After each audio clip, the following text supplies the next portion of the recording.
What's going on, guys? Ice Fuego here, and this is a Battlefield 3 commentary. This is going to be team deathmatch on Karg Island. And you'll see me do pretty well. I'm gonna have good moments in the game, but I hope you guys enjoy this gameplay.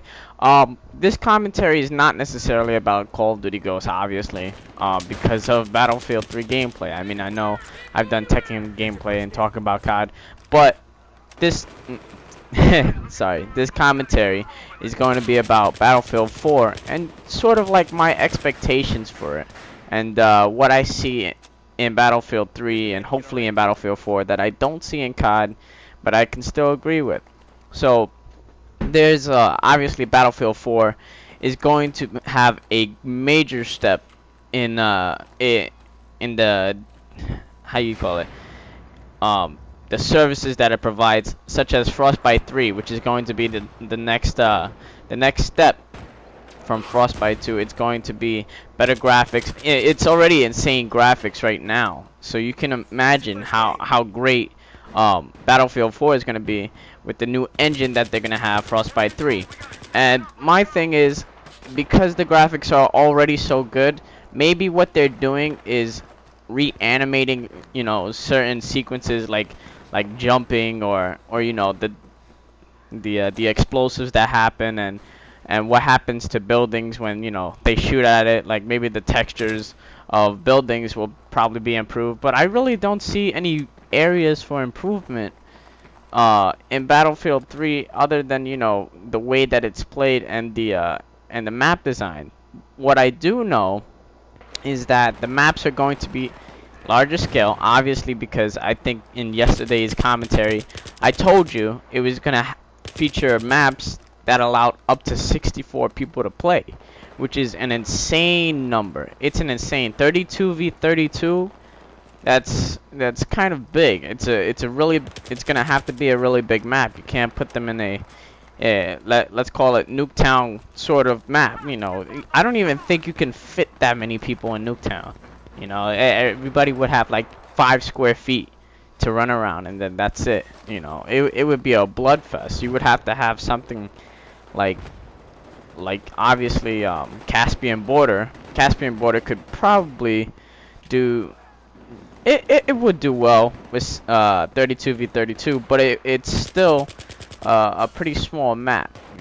It's still a pretty small map. Maybe Sign Crossing, but it's gonna have much bigger maps, like that Chinese map that they're gonna have, when you buy Battlefield 4, the first pack, and or First Strike, I think that's what it's called. But honestly, I'm really excited for those ground war type, maps and stuff like that, because I think it really features a war type of feel, like all the first person shooters should have. It should have this war feeling. It should be like, oh, it's like, it feels like 50,000 Marines and 50,000, enemies are coming at each other, and they're ready to have gunfights. It should be like that. It should feel like that in every shooter, and that's what I really enjoy about Battlefield 3, because when you play and it's 12v12, it already feels like war. So you can imagine, just add 20 more people on each team. That's already, it feels like a supreme dodgeball. You could, when you have like a whole gym full of people playing dodgeball, it feels like war. It feels like war, and that's what Battlefield 4 is going to feature. It's gonna have this grand feeling like, okay, you guys are all of you guys, all 32 of you guys are gonna face against all 32 of you guys in a city which is big, and there's gonna be buildings, there's gonna you're gonna have cover, but it's a huge scale map, and the huge scale maps are really fun. And I wish that in Call of Duty they would have like a lot bigger maps, like when they did in Modern Warfare 2, because it's not the same anymore. Everybody's playing on small maps.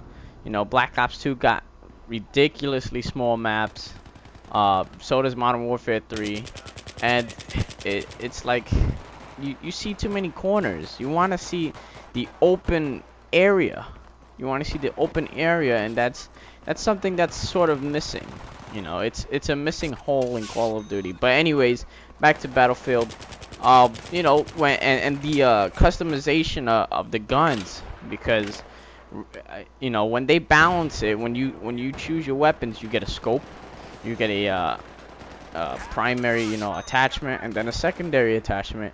And I feel like they all blend in together. You know, here's 3 attachments. You pick which ones you want, instead of, you know, you having to spend points or whatever for it. And you know, in the Marines, you're not gonna go, oh, I can only have 1 attachment. No, they go shoot it up. They go shoot it up, and they're ready to fight. You know, and that's what, you know, Battlefield is. They've been doing that for a long time. They've been doing that for a very long time.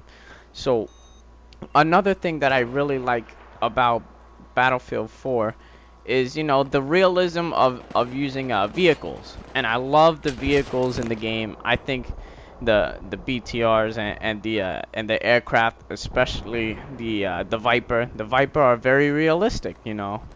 Yeah, when you have air support, you're gonna be doing strikes. You're gonna be doing, and I know they have these like drone strikes now in Battlefield 4.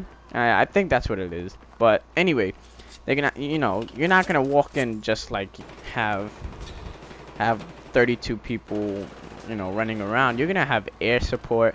You're gonna have tanks rolling in, and I like the incorporation of you know, in my lifestyle, you know, or in my gaming style, you know, having vehicles ready for you, and it's more like a freelance game, you know. It's something that you see in war, you know, not necessarily us as gamers, but in realism, you know, tanks and helicopters are maneuverable by people, and you know, it should be like that in a shooter. Especially, you know, because if you're aiming for a war game or a first-person shooter game, it's not limited to guns and knives. It's just not that. It's not exactly score streaks that you have to earn. Like, oh, I got 7 kills. Let me call in a helicopter. You know, and that's, you know, that's something that COD does that, you know, I wish they would just incorporate it into the player, instead of and the player's actions, instead of just, you know, having them as score streaks. I mean, it is still cool. It's still cool to have them as score streaks. Sometimes you can earn, you know, very high powered, you know, vehicles, and that's good. That's also good for balancing the game, you know, just not everyone's using a tank, and just, you know, everybody's got different types of tanks and aircraft, and that's something that, you know, I give a point to COD for. But hear me out. Battlefield 3, when you have, you know, especially objective games. Objective games are pretty big. They're pretty big on Battlefield 3. So like, you know, Conquest or Rush, you know, you're not just gonna roll in with all this crappy stuff like, you know, just soldiers and just snipe support. You're gonna have tanks. You're gonna have air support, you know, like a real battle. And the point of this commentary is, you know, just to stress, you know, pick a good game that, even though you like, you know, as long as you enjoy the game, and you know, you're not stressed over, oh, this is cheap, and trust me, I enjoy COD. Not necessarily Black Ops 2 a lot, but I enjoy Call of Duty. I really do. I like Battlefield 3 as well, and I really look forward to getting Battlefield 4, have it pre-ordered, you know, all that jazz. So, you know, pick a game that you like. Don't judge a book by its cover. Don't go with the status quo. Man, I seem like I'm rhyming. But anyways, just, you know, pick the game that you like. Just because this crowd says pick this game, or just because I say pick this game, that doesn't mean you have to pick that game necessarily. Just, you know, do you. Whatever's comfortable for you, you play that. Nobody's forcing you to play Battlefield 4 over Call of Duty Ghosts. Hey, for all we know, Battlefield 4 could be a flop. Ghosts could be pretty big. We don't know yet. And, you know, you don't want to just take that chance if you're not going to enjoy it, you know. So if you've been playing Call of Duty all your life and all you want to do is play Call of Duty, don't buy Battlefield 4. That's all I've got to say, really, you know, because I enjoy both games. I enjoy both games personally. I think they're both really fun. They're good ways to get out of the other game from each other. Like, let's say I'm stressing in Call of Duty. I just hop on Battlefield 3 and I have a fun time. Same way as it goes right now. Like, I literally, like, 30 minutes before I was making this commentary, I was playing Battlefield 3. I was playing Rush, and my team just got crushed. We got crushed. So I just hopped off and I started playing some Black Ops 2. So, anyways, thank you guys for watching this game. I hope you enjoyed, me doing Pretty Boss. I think I was doing Pretty Boss. So, thank you guys for watching again. Please like and subscribe if you haven't been subscribed to my channel for more Call of Duty Ghost content, as well as some other content. Thanks. Before I go out.